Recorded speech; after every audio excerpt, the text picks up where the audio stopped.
Welcome everyone. Really delighted about this interview with a wonderful young lady, a student from the UCAN Prep, Megan. Hi, Megan. Hi. Excellent. So Megan is a UCAN Prep senior, and she attends South Pasadena High School. She started her journey, her college prep journey with UCAN Prep some point. When did you say it was? Like around March of this? March? Yeah. March? Okay, March of the sophomore year. Great. So in a few minutes, she's going to share the score she started with and her final SAT score. However, what's even more interesting is her test prep and test taking journey, which took place during the pandemic. As you may be aware, the pandemic sparked a lot of colleges to actually change their admission policy to a test optional, policy. So as a result, it's quite understandable why hundreds of thousands of students around the country chose not to prep and instead and not submit, their test scores in their college application. So with that being said, let's hear from Megan. So how are you, first of all, Megan? How are you doing? I'm good. How are you? I'm great, thank you. Again, thanks for being part of this student interview. So you started prepping around March of your sophomore year. Could you please tell us, why did you decide to start the college prep process early on? I feel like my family and I decided to start the college process and test prep process early because it is a very competitive environment among high schoolers in order to get into college and to get the top scores. So in order to accurately prepare for everything and in order to make sure that you have enough time to prep for your SATs and to get the score that you want, and also to work on your college applications in order to focus on activities that really make you stand out or that bring out your hooks, it's really important to start the college application process early, which is why we decided to start it in March of my sophomore year. Awesome. So considering the score you ended up, you'll be sharing that in a few minutes, okay? Would you say it was a good thing for you to start early? Yes, I definitely think so, because it allowed me to build up my skills and my strength power to take the SAT for around 5 hours. Yes, yeah, definitely. It does require a lot of mental toughness and endurance. It's really about mental Yes. stamina, as we all know. So, could you start off by sharing what SAT score did you start off with? I got a 1190, and I think I got a 580 with my critical reading and writing part, and then a 1610 with my math part. Got it. Okay. As you remember, Megan, we actually had planned for you to prep and then be done with the test taking process by the spring of your junior year. As we all know, that entire plan just went out the window as a result because of the pandemic, which of course prompted a lot of test centers to get shut down. Please share a little bit of your journey and the frustrations you experienced so many of the test dates you had actually registered for were canceled. Yeah, it was definitely a little bit frustrating when I was when all the test prep centers started. I mean, not testing centers began to close in the spring because I'd prepped for so long, for around a year now. So I was ready to take the SAT and ready to get my target score and just move on to working on my college essays. But then it was frustrating that all the test prep center closes and that there was so much uncertainty on whether the hours that I spent preparing for the SAT were going to go down the drain and the SAT wasn't going to happen, or the format was going to entirely change, or that in the fall there wasn't going to be any test centers open, which is there was a huge cloud of uncertainty. But I was still hopeful that there were going to be test centers that were open in the fall. So I did continue to take classes with UCAN Prep, which I'm happy I did because I got my target score in the end. Beautiful. For those who are listening, specialist students, it is so important never to give up hope, and definitely to persist, because I think, Megan, you'll agree that those two mindset qualities were definitely part of what allowed you to succeed, correct? Yes, I agree. Okay, beautiful. So I have a question for you. In addition to all of these setbacks, um, you learned, like so many parents and students around the country, that a lot of colleges um, were switching to being test optional. As a matter of fact, the UC schools, as you're aware, decided literally to become not only test optional but test blind. Yeah. So in the midst of all of that, in the midst of this incredible level of uncertainty, besides the hope, besides the persistence, okay, what was in your thinking? What was part of your thinking that still prompted you, okay, to keep going on, despite so many schools going to test optional, bandwagon, so to speak?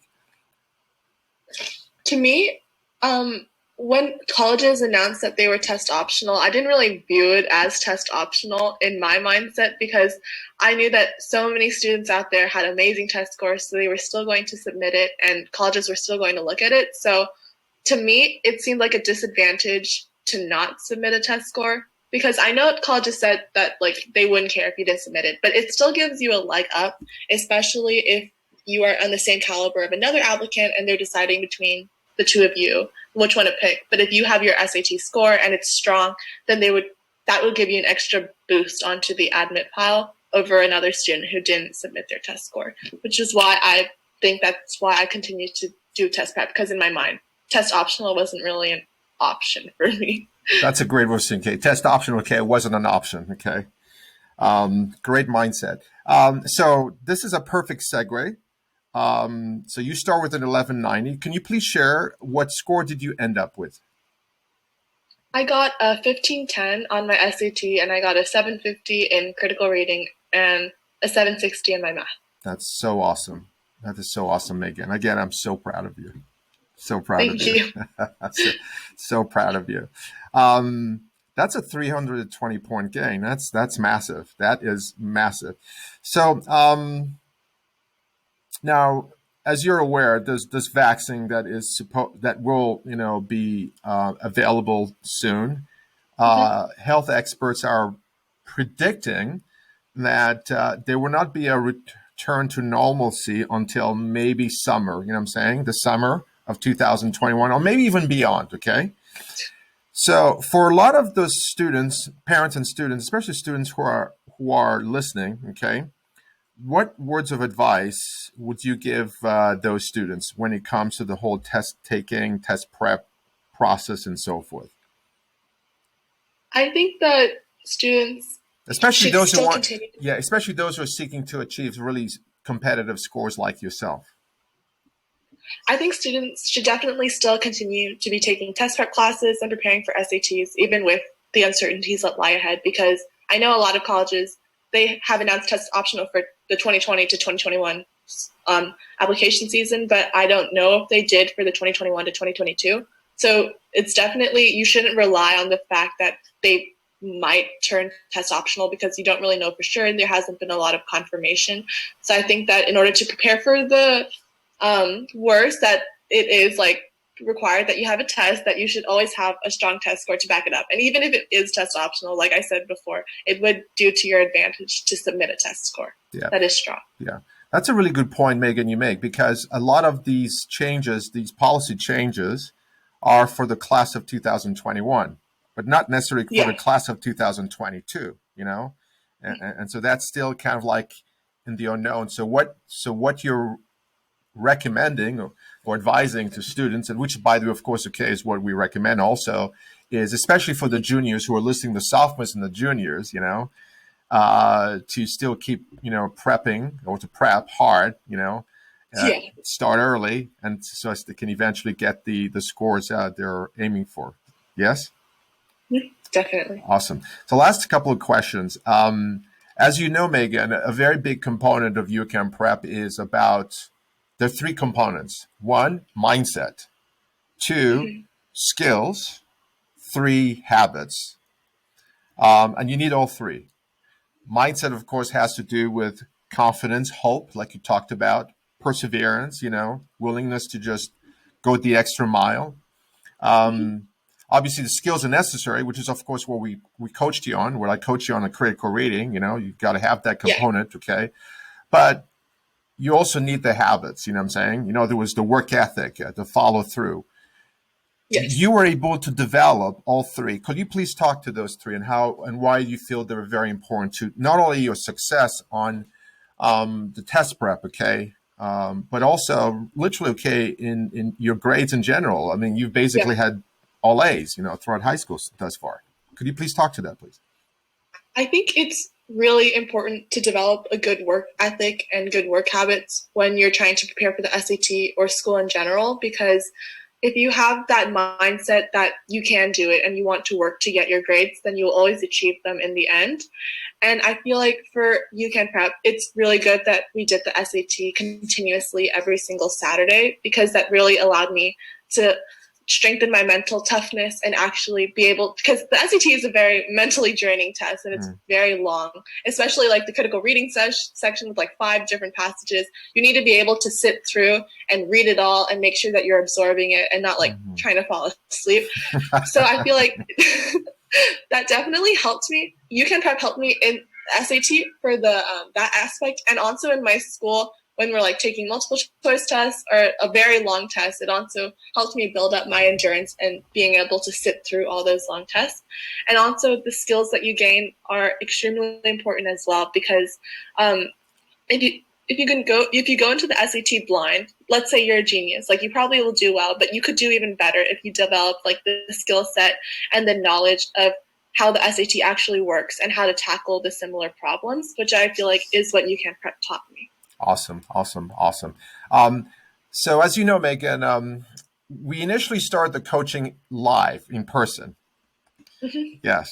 And then clearly because of the COVID pandemic, COVID-19, we pivoted and switched online. Um, Mm-hmm.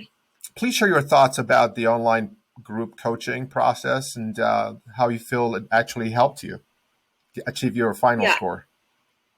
I feel like for me, I it didn't really make a difference whether it was online or live Mm, person, because like as long as you pay attention and you take notes and you really understand what's going on, then it shouldn't really make a difference, because it's the same words that are being said and the same like skills that are being taught. So I feel like it doesn't really matter if you're in person or online, because if like Jonathan's teaching you, like he's teaching you the same things, like nothing's really altered even if it's on the online setting. You just have to be able to focus and make sure that you're paying attention during all the lessons, and really like I said, developing like a mental capacity to focus and concentrate and making sure you're understanding all the material. yeah. Yeah, I really appreciate what you shared, Megan. Mental capacity. That is so vital to this test, which is really a Mm-hmm. marathon. Yeah, it is. 5 hours. Yeah. And it takes time. It takes time to be able to develop that type of mental fortitude, ability Mm-hmm. whereby you maintain your level of energy and your ability to sustain focus. You know what I'm saying? Yes, I Absolutely. agree. Yeah. Final question. So, Megan, would you recommend that you can prep for the test prep and college admission process? And if so, why? Yes, I definitely recommend the UCAN Prep college test process and college application process, because they really help you and they're always there to answer any questions that you have. And then Jonathan also gives very good life lessons, or like little lessons and stories about the SAT as well. Because I remember one time he told me that like he told a student to like keep on thinking positively and energetically about like all the reading passages, even if they're like the most boring one. You just have to like face it like it's the most exciting thing that you've ever read. And I feel like that really helped me in my SAT process, because when I was taking the SAT, I was like, wow, this is actually interesting. Like, and that helped me get through the SAT reading passage and make me allow me to understand it more. So I feel like life lessons like that, and just those little stories in general and important tips that all the UCAN coaches, including Jonathan, give me are very important. And that's what made me achieve my score. That is so awesome. That is so awesome. Well, thank you again so much, Megan. You were just being a joy, just a joy working with you, and just to see your transformation as a young, into a very strong, confident and obviously very intelligent woman, to Thank you know have experienced that over this year plus is just one of you know it's so fulfilling and so gratifying. Frankly, it is personally way more okay, even fulfilling than your score. It's great, okay, you got the score, but you. seeing your transformation, from doubt, where you started with a lot of doubt and your capacities to where you are right now, it's beautiful. It's just, it inspires me. Thank you so much, Jonathan. You're welcome. Okay, thank you.